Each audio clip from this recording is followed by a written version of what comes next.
გამარჯობათ მეგობრებო, მოგესალმებით, ქორუმი გვაქვს, შევიძლია დავიწყოთ თავდაცვისა და უშიშროების კომიტეტის სხდომა.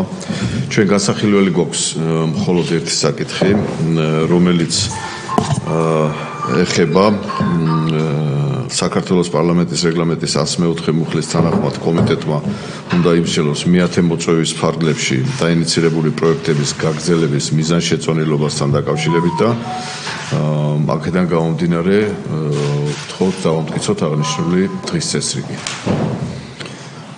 თითოეულ თქვენთაგანს დარიგებული გაქვთ აქ არის ინიციატივები სხვადასხვა საკითხებზე, დაახლოებით 5 საკითხია, აქ არის როგორც ოპოზიციის, ისე პოზიციის პარლამენტის წევრების პოზიციები.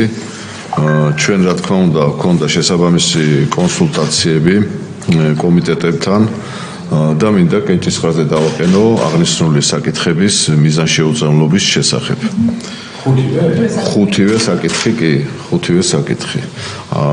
ამდენად დავუყაროთ კენჭი, ვინ არის მომხრე, რომ კომიტეტმა მიზანშეუწონილად მიიჩნიოს ნუსხაში წარმოქმნილი პროექტების განხილვის პროცედურების გაგრძელება. სულ ეს საკითხი გქონდა, სხდომა დახურულია. მადლობა, კარგად გრძელდებოდეთ.